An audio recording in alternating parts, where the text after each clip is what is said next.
Hey, what's happening? How you guys doing out there? I hope y'all doing good. I understand today is the official NFL draft day here in Cleveland, Ohio. That's how it's going down? It's all rainy. I don't know. Is this a good day to be drafting people for the NFL? But hey, obviously I'm not a sports enthusiast, but you know what I am? I am the author. That's right. What's up, guys? How y'all doing out there? It's me, your homegirl, LaDosha Wright, chilling here at the Reverend's Design Team Hair Salon. And you all know me as your favorite indie author. And I hope I'm some of y'all's favorite hairstylist at least, okay? Today, as promised, if you were rocking with me yesterday, I promised you guys that I would talk a little bit about curly hair adventures.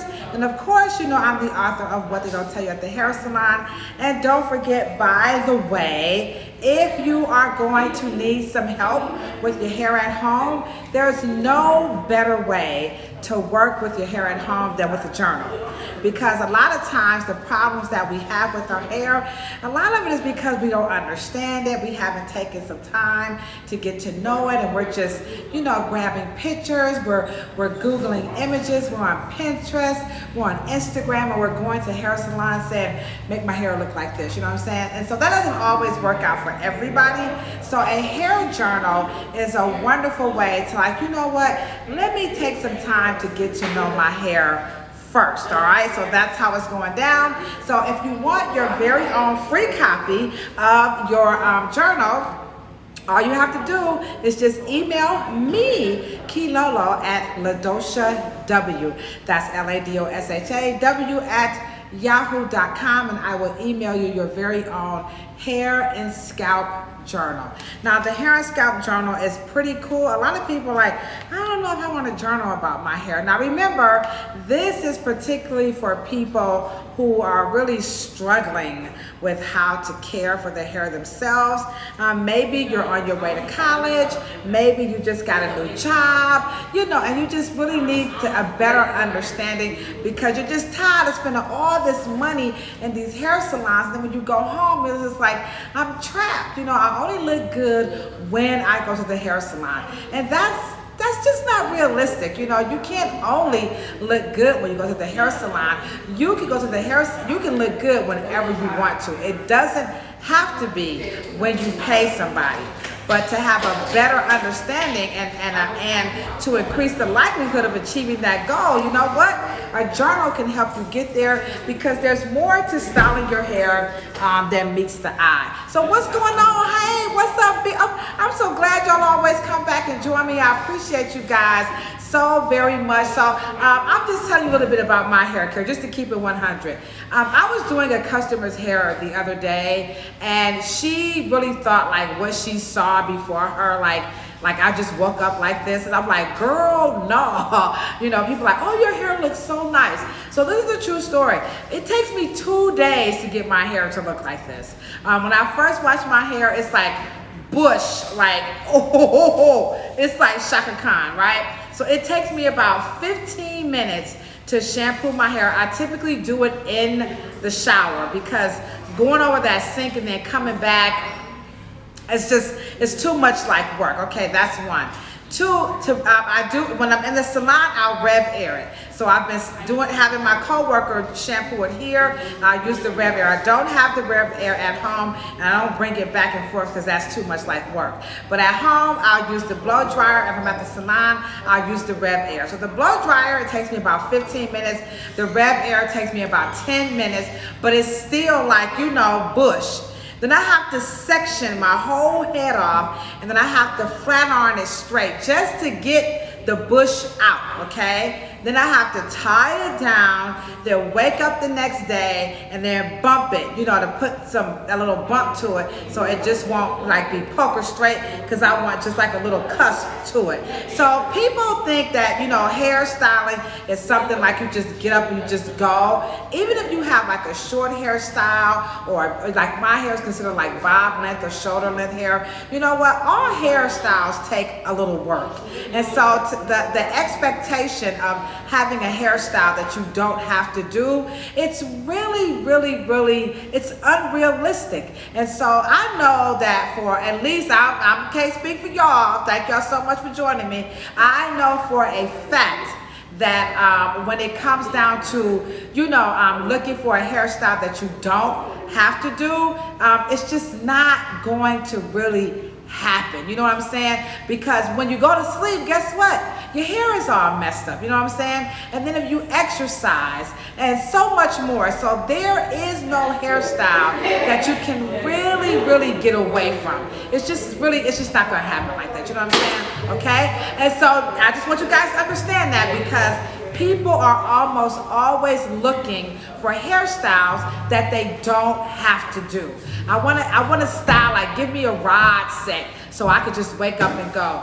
You probably can wake up and go maybe for a day or two, but that third day, no, I'm just saying, people will cut their hair off, and they'll think, well, if I cut my hair off, then I don't have anything to do. And we're like, well, if you cut it off, then guess what? You have to go back and keep the hair cut up. So again, my job, my role in going live is to help kind of make that more munchable, and you guys walking away with like, you know what? Maybe I do need to rethink that, or maybe I need to give this a try. And that perspective is really important, especially if you have, children. So I wrote this book. It's titled Curly Hair Adventures. Now, this is not your everyday story, which I'm sure all children's authors says that about their books. But my book is a really cool book. If you are a parent, if you are a grandparent, I'm a grantee, I'm not a grandparent, but I have great nieces and great nephews. And so this is like a really good helpmate to get children to understand their role in their hair, and that their hair is just, it's not the only hair that's the way that it is. All people have different textures, different types of hair, but to children, they really believe in their hearts they're the only people with that type of a hair. So this book is going to address that, and it starts off with the real life. I'm talking about real life situation. So this is Rose, and she says, at night before I go to bed, I place my hands on top of my head. I touch my hair. It's a pain to me. It isn't everything I wish it could be. I shrug my shoulders. My mouth has a pout. Ooh, how it hurts to get my hair combed out. Now this is very real. This is not a joke, not just for children, but most certainly for adults. So this book right here is really going to help children understand, number one, here's a character in a book that knows exactly how you feel, because hair is really associated with or to our emotions, contrary to popular belief. It's not about vanity. It truly is about sanity. When you don't look good, I don't care who you are, you don't feel good. And as an author, I travel around a lot, and I go to schools, and sometimes I see a lot of children and their hair isn't combed or their hair isn't kempt. Now, I'm not talking about locks or, just rocking your natural. I'm talking about truly unkempt hair. And we know why that is, because the mom was like, okay, you know what, they're not going to sit still so that I can do their hair, so I'm just going to have to send them out the door. I don't want them to be late, so you just got to go to school with your hair like that, Now, that's real for a lot of children, and that's real for a lot of parents. So today we are going to learn how we as parents can set the tone for our children and understanding their hair, what it's going to take for you to do their hair, and what you need to do as a parent. And so this book is a wonderful helpmate, because now Rose, her hair all big and bushy, she now has to go and get her chair, because now it's time for her mom, to braid her hair. And so it's not going through every single little detail, but you can see here Rose is going to sleep with her favorite teddy bear. Now this is important, because when children are getting their hair combed, sometimes it really does hurt to get their hair combed out, and having a teddy bear or something to hold on to, it it really, really helps that hair care experience be a lot more user-friendly. Also, I just want to point out in the book now, in the book, she's going to travel around the world and meet children living in different locations across the world, and the children will learn to speak a new language. So here she is, Hujambo. You know, I can feel the warm breeze blow as I sit to watch Kareem pick his big, bushy fro. And so now she's really going to start to see, you know, okay, all right, we're going to get into it at the end of the story. She travels the world to find that there are different boys and girls with different hair like mine. And so what I want you guys to see at the end is really important. Rose's mom's hair is different from her hair. That's number one. Number two, Rose's mom's hair is combed, it's kempt. So these two things are really important to you as a parent, and you definitely have to understand this from a child's perspective. When I was a kid, my hair was nothing like my mom's. As a matter of fact, when the illustrator, his name is Larry Tinsley, he is also a cosmetologist. I gave him the story and he just drew the pictures. I had no input on these characters, how they should look, nothing. Because you know, if you work with the artist, it's like Erykah Badu said, I'm an artist and I'm serious about my okay, artists don't, you don't mess with an artist and their work, okay? So he didn't know. But this is exactly how my mom's hair was when I was a kid. My mom did not have any hair. And so I can recall going places with my mom and people would question if she was my mother because she didn't have any hair, number one. Number two, her texture was totally different. So she had this little mousy, real tiny little fuzzy afro. You could see her scalp. It was really short, like a little Nefertiti, you know, cut. And then I had this bush, this mound of hair that, you know, you just, oh boy, it was a lot of hair, okay? And so to children, that means a lot because we want to look like our parents. So when I was a kid, I didn't want to look like this. I wanted to look like that. So that's the first thing that I want you guys to understand in today's Lunch and Learn discussion, which is all about what? Children's hair care. So first and foremost, if you are a parent, if you are in front of a child, you could be a teacher, you could be like me, you could be a grantee, a godmother. You have to understand the very important role your image plays in how the child is going to receive and perceive, you know, their hair and what it takes to style it.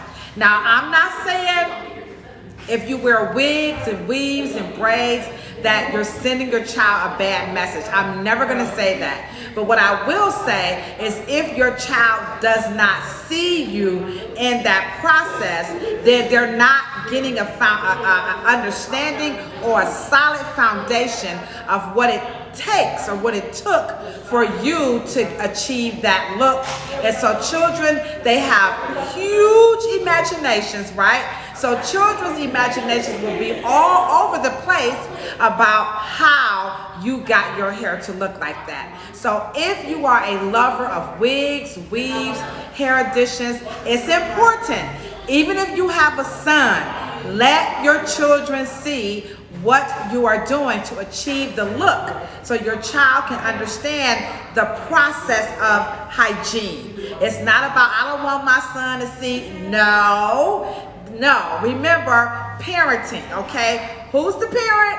Who's the child? Our children are not our equals, right? So it's imperative that we let our children see us in real life and the process of what it takes in your particular family of how you want that image to come about. That way, you know, when they're being teased in school, the self-esteem will be built. The character will be there because now they know the foundation of how my mom, how my dad, you know, how my grandma, who's ever the caretaker, how you went about it. Even if you're a foster parent, I've worked with so many foster parents who feel like, well, I'm white, or this is a same-sex marriage. You know, we're two guys, we don't know. It doesn't matter. You still have to make sure that your children see that process to hygiene and what's going to be specific to them, you know, per what you identify. So all parents don't do male, female, girl, boys. So you have to do what you know is right in your family unit. So that's number one. You've got to understand your role. Teachers, you know, anybody, counselors, therapists, do not be in front of children unkempt, because it speaks much louder than anything that's coming out of your mouth. So when I go to visit children, I'm making sure I'm very kid friendly. I don't have my hoochie clothes on. You know what I'm saying? When I go see the kids, I want to look like real kids. They're going to want to touch my hair. Children, children always want to know, is this real? What color is it? This is fake. You know, I let children know. They ask me questions all the time, okay? So that's number one. That's number two, make sure, now we're talking about when you're pregnant, okay? Now when you're pregnant, or if you're new to this, all right? Make sure you're gonna set out a schedule. One of the biggest challenges now this is not just a parent-child thing, but just humans in general, we just kind of get up and just go at it. No, you want to have a scheduled routine. So is hair combing day every Tuesday? Is it every Friday after school? Is it Sunday? Is it Monday? Again, it varies from home to home. It doesn't matter which day you do it on, as long as you make sure you have a schedule. Because human beings are what? You got it, guys. We are creatures of habit.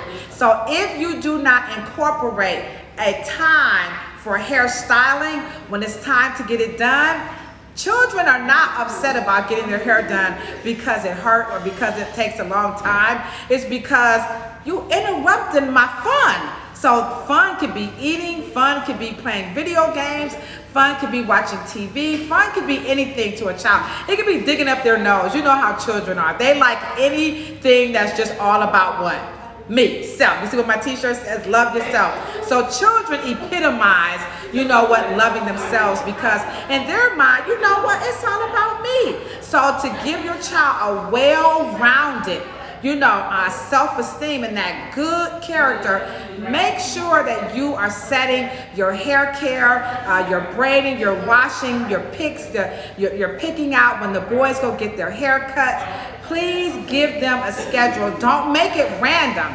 because they're going to, again, that randomness becomes a part of their character,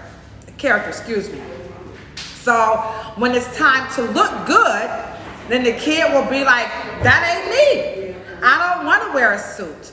I don't want to, I don't want to get my hair combed. Why? Because they're not what?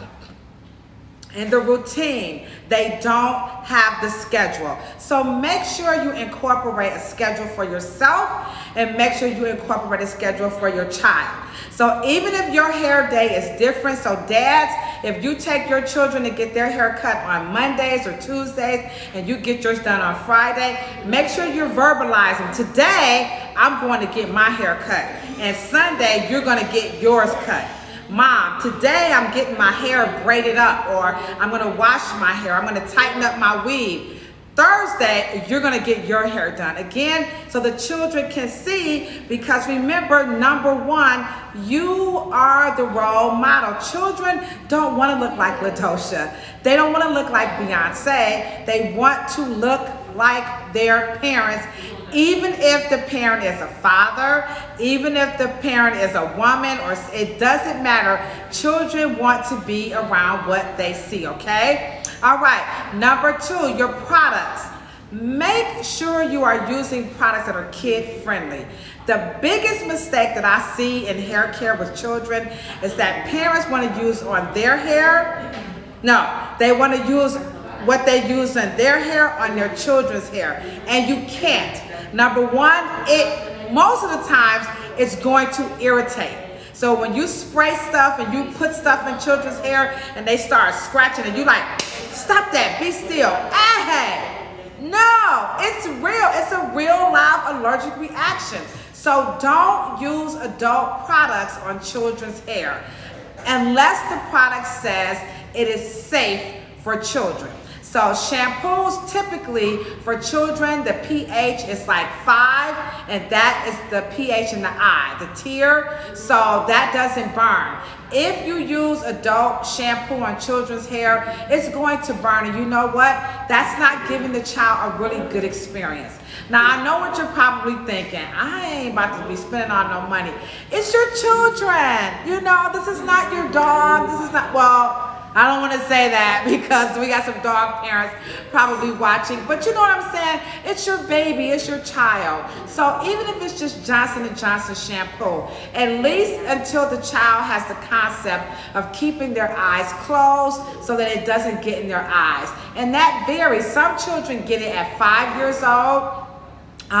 Me, I didn't get it till I was 11. I was horrible. I mean, when I told my parents that I wanted to be a hairstylist, they was like, you got to be out your rabbit ass mind. You know, like, why? You never wanted to get your hair combed. And I didn't. That's why I'm so good, you know, with working with children, because I know exactly what that feels like. So please make sure that you are using children's products on your child's hair, particularly the shampoo.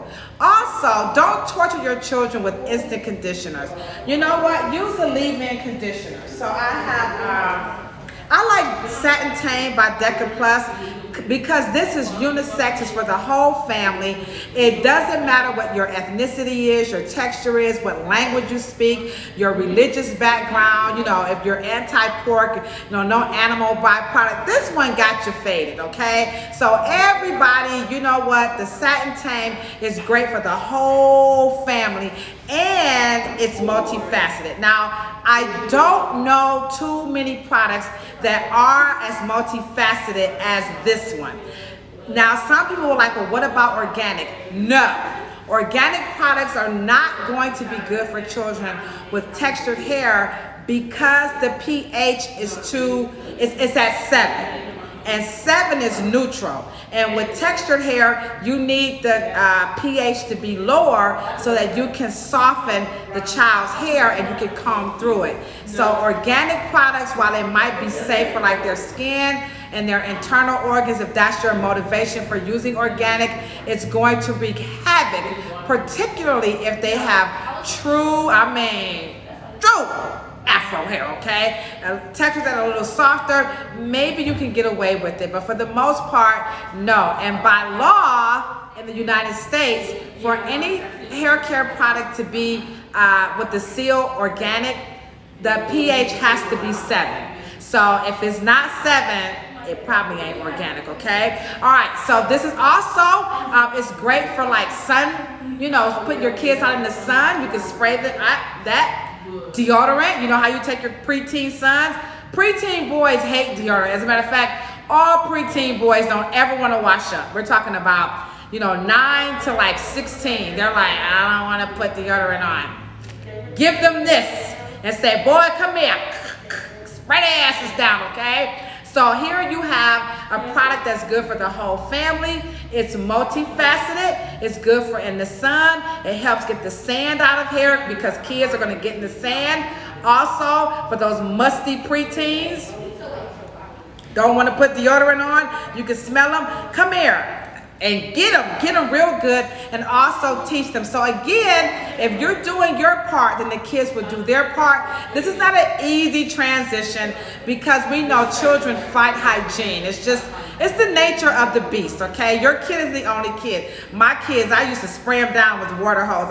Don't you come in my house, stand outside. They used to play sports. I was like, I don't think so. No, I'm not joking. I would literally spray them down before they come in the house. They got in my car. Take everything off because they just stink. You know what I'm saying, okay? So Satin Tame will do that, and you can buy this by the gallon. So if you have a large family, or if you know you're going to use a lot, you can reach out to me here at the Reverend's Design Team Hair Salon, and you can order you a gallon. But this 8 ounce retails for about $11 uberly affordable, very multifaceted, all right? If you guys have any questions, because I see you guys are rocking it with me, I appreciate you guys so much. Hit the heart button so some other people can know that I'm live, and drop your questions in the chat. And don't worry, I got you faded. If you don't want to put your questions in the chat, then of course you can DM me, and of course you can also follow my YouTube channel and check out my podcast at What They Don't Tell You at the Hair Salon, okay? Next up, tools. Okay, I can't tell you how many times I see parents trying to comb hair with this. The teeth are missing, wide tooth combs. Hey guys, children are very fidgety. They don't want to sit. If you use the right tools, you can execute that hairstyle with no problem and lower the expectations on the hairstyles. Try not to give your child hairstyles that needs to be redone every day. So you can do ponytails, take the ponytails down and re-braid them. You can also cornrow your children's hair down, which I swear by cornrows on children because it helps them get into the routine. As a matter of fact, I'm just going to go on the record to say I think all children should wear cornrow braids until they can comb it themselves. That's how my mom did me, and it works effectively. I learned how to start combing my hair by taking down one cornrow braid at a time, and then I'd have to comb it out. And once I had to do it myself, trust me, I stopped acting a fool on my mother because I said, oh hell, I don't ever want to do this.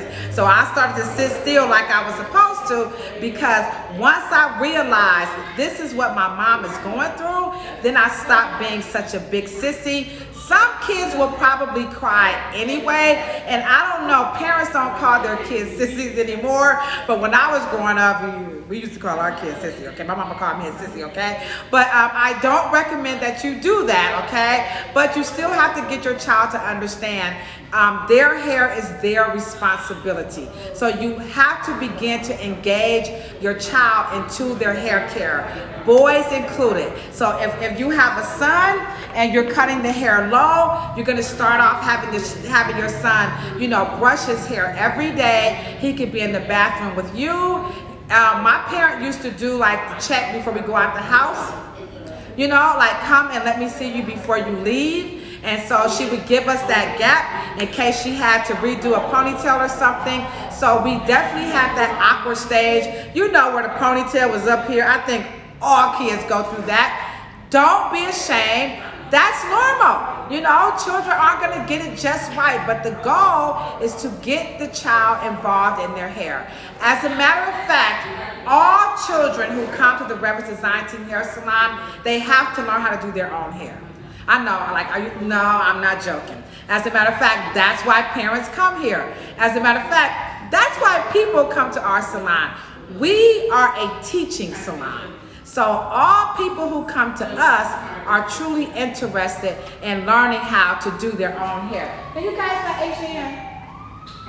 Excuse me, can you guys not HN? Oh, all right. Okay, so there you have it. Make sure that you are getting your child involved into that hair grooming process. Don't wait until they're 13 and just let them go. It doesn't work like that. Start them off. We start teaching children how to comb their hair at 4 years old. I know you like, are you? Yes. Because at 4 years old, see, they think they know everything anyway. And at 4 years old, they're not jaded. They are not jaded at 4 years old. They're very confident. They have good character, and they have that invincibility. I can do it. So 4 years old is the perfect age to put the comb. If it's a little boy, you're cutting his hair off, start the brushing. Now we see little girls getting their hair cut off. We have lots of little girls who have no hair. They're not interested. And some parents, you know, the parents are behind it. So when I was growing up, no. I used to ask my mom, because she cut my hair off like hers, and she would always say, oh, your father would have a fit. And I'd be like, he don't even live here. I was like a bad little kid, you know what I'm saying? So again, hey, that's how it was back in the day. Whatever dad says, that's how it went down. So even though my dad didn't live in the house, my mom said, your father said no cutting your hair. So if that's your parents, if that's your dad's position or your husband's position, no cutting your children's hair, then you know what? That's in your family, okay? But if you have a child, you're allowing their hair to be cut. Remember, grooming is essential, so get them involved as early as 4. If you haven't, like with Dad, LaDosha, my daughter is 11 or my son is 13. Hey, what better time than now? So what you want to do is sit down and say, it's time for what? The big girl talk. It's time for what? The big boy talk. So that's the conversation. You can have it over lunch. You can buy them their own, starter kit with their own products, their own tools. You can hook them up to my YouTube channel and just begin that conversation to let them know that they have reached the age where you are ready to turn their hair, their image over to them, and this is a gift to get you started. And so now that's a perfect segue into the conversation about what? You being the role model, right? Because you're buying the stuff, so you have to let your child know what you say goes on the hair, okay? Then next up, the schedule, the products, and the tools. Now, what I do encourage parents to do when it comes to the hairstyle, I would say fudge a little. If the child is really involved in their hair care, then give them the hairstyle. So if she could, when they come in and they'll say, I want my hair straight. So this is the rule. If you can comb it and keep it straight, then the hair can be straight. But if you can't keep it straight, the hair has to be braided. And then you explain to the child what happens. Don't just say, well, that's why I don't get her hair done, because every time I turn around, her hair ain't never combed. Don't say that. And 9 times out of 10, it's because you're not combing yours. I'm not trying to be mean, but remember, children are taking on their behavior from whoever the caregiver is. So even if your hair is always combed, but if they never see you comb your hair, I mean, and all, respect to the child, then how you want me to know if I don't see what you're doing? You know what I'm saying? So you have to make sure that you're giving the child a hairstyle that they like, because then, you know what, they'll take care of it. When my mom started letting me, I wanted bangs. And no, I could not have bangs. Why? Because I ain't comb my hair. And my mother said, you have bangs, so don't you would have to get it pressed out. I was afraid of the straightening comb. I didn't want to sit still, but I wanted bangs. She's like, well, why should I cut your hair if you're not going to take care of it? So you have to have that type of rationale with your child, okay? Technique, okay? You guys know technique is key. Technique will also help with time. So with children, when hair is very tangled, pull the tangles apart. Don't just stick the comb in it and start ripping it. Spray your leave-in conditioner. And of course, like I said, I'm promoting satin tame, but you can use what you like. Spray it, and then begin to pull the tangles apart, and then you can begin to comb. Don't spray it and then start combing it, because it's going to hurt, and your child is going to scream bloody murder, and then grandma's going to come in and say, give me my grandbaby, and then you're going to be like, see, that's why I can't ever get nothing done, okay? So technique is key. If you need some more help with this, you can follow my YouTube channel and just, scroll down till you find Kiddie Hair Care. You'll see so many wonderful tips, all right? Another one, nighttime. Please, now this is the one that's really important. When parents come here and they want to learn how to do the hair, the number one thing is when I get up in the morning, I can't. It's just too much. And it's because they let the kid go to bed with the hair like this, okay? Or they let the kid go to bed with their hair, where's Kareem at? Like this, okay? You cannot let your child go to bed with their hair like this or with their hair like this. No, you have to braid up the kid's hair. As you can see, Rose is on her adventure and her hair is braided, because in the beginning, that was Rose's issue. I don't want to get my hair braided at night. And her mom said, boo-boo kitty, that's gonna get braided. It has to be braided because what? It's gonna be matted all over your head. So your nighttime ritual is very important, even for children. If they have locks, if they have twists, if your sons are wearing those tribal braids and they got the buzz cut with the 2 braids down, you have to tie his hair down at night or put a stocking cap, take one of your old knee highs. Y'all know how we used to do it, okay? Also, you gotta understand, all children do not have hair. All children do not have hair. So if your child has to wear a wig like Rosario, so here she is, hola. I'm in Mexico sitting next to Rosario watching bubbles that we blow. She wears a wig because her hair won't grow. So all children are not going to be able to grow any hair. If your child is wearing a wig, then take the unit off at night because wig hair does the same thing that human hair does. It gets tangled. So we have lots of children who have all different types of scalp disorders, and they're on medication where they're going to lose their hair, and the parent, like the wig won't fit, and so on and so forth. And it's because they're sleeping in the wig and they're compromising the unit. So please make sure you are taking your child's unit off at night to preserve the integrity of the unit. Next up, we have Mary, that's in a wheelchair. So all kids ain't walking, all kids ain't hopping, all kids ain't skipping. So some children are wheelchair bound, some children just physically can't walk. So here again, Diagui, there it is. So that's our Irish, Diagui for hello. I'm in Ireland pushing Mary in her chair as she plays with Teddy. I put ribbons in her hair. So again, as you can see, the children who are reading this book, big and old, young and old, or whatever, you know what? They're getting a well-rounded view of hair on different kinds of people. So when children are not able to get or physically move about, to get in the shower, maybe they have limited range of motion, maybe mentally they can't comprehend, a whole bunch of contributing factors to why the child can't do their hair. You can do their hair in the wheelchair. You can also give them a hairstyle that's going to fit where their mental faculties are. So if a child does not have the capabilities to sit through a hairstyle, don't torture the child, okay? Give them a hairstyle that doesn't require